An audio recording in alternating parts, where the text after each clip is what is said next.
The orphan spirit quite simply says this: I have to do something in order to have something, in order to be something. And it's never ending. It's exhausting to continuously need to do something, to have something, to be something, make something of yourself, do something with your life, pull yourself together.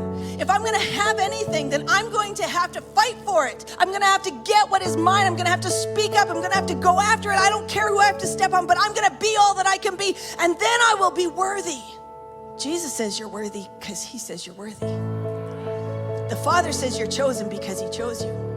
Not because we do anything. Even within church culture, now we've somehow shifted over into how many followers do you have? How many downloads of messages do you have? And honestly, the Father's like, if it's just you and me sitting together forever, I love you. I love you. John 14:6, Jesus said to him, I am the way, the truth, and the life. No one comes to the Father except through me. Everything Jesus did was to bring us to the Father. As many as receive him, Jesus, to them he gave the right to become the children of God. Children of God are chosen, adopted, accepted, and loved. There's a lot of phrases and songs and stuff that are out there that just say things like we're all God's children. We're not. We're actually all God's creation. But the children of God are the ones that say yes to him. He operates completely on the spirit of adoption. And so adoption means he chooses us, and we get to decide whether we're going to be part of his family or not, whether we're going to say yes to him or not. And if we do, we'll get to experience as much of being his child as we allow to happen. He wants to pour out the fullness to us, but we decide it. And this is what is called the spirit of adoption. So the counterpart for the orphan spirit can be no other than the spirit of adoption. Romans 8:14-17. For as many as are led by the Spirit of God, these are the sons of God. For you did not receive the spirit of bondage again to fear. See, fear is the partner of that orphan spirit, right? I have to do so that I have, so that I am. Fear motivates all of that. You did not receive that spirit again. You did not receive the spirit of bondage again to fear, but you received the spirit of adoption, by whom we cry out, Abba Father. The Spirit himself bears witness with our spirit that we're the children of God. And if children, then heirs, and heirs of God, and joint heirs with Christ, if indeed we suffer with him, that we may also be glorified with him.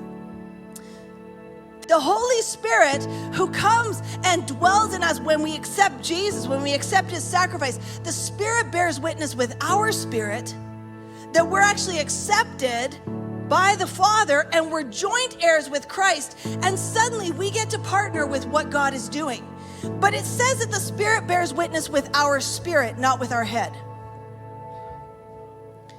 So the problem often is our head.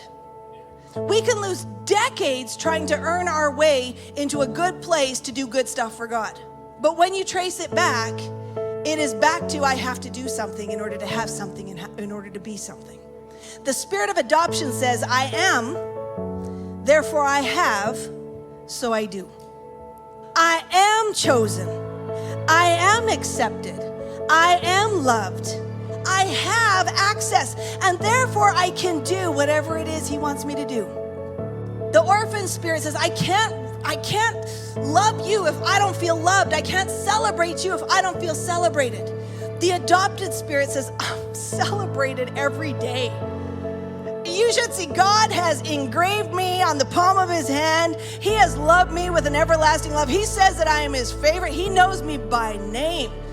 I can totally celebrate you. I will celebrate with you, because every time I see a breakthrough in your life, it shows off who my dad is. Man, that's awesome. Our family loves, our family serves, our family heals, our family restores, our family finds the unlovable and puts them into position and sees what others would overlook. Our family is led by the Father, who comes and he looks for that jewel. He looks for that pearl. He looks for that missing one. He looks for the lost sheep. He looks for those that everybody else would turn aside. We as believers can choose to live in an orphan spirit or not. We can be born again. I've accepted Jesus. I've accepted his love. I've accepted that he died on the cross for me, but I live as an orphan. We can work for God or from God. We can live for God or from God. Some of us in Christianity, that's how we feel. I'm gonna do all the right things. I'm gonna say all the right prayers. I'm gonna fast at the right times. I'm gonna try and do nice things for other people. And then I ask for a miracle and nothing really happened. And so fine. It's an orphan spirit. Father says, everything I have is yours. It's the spirit of adoption.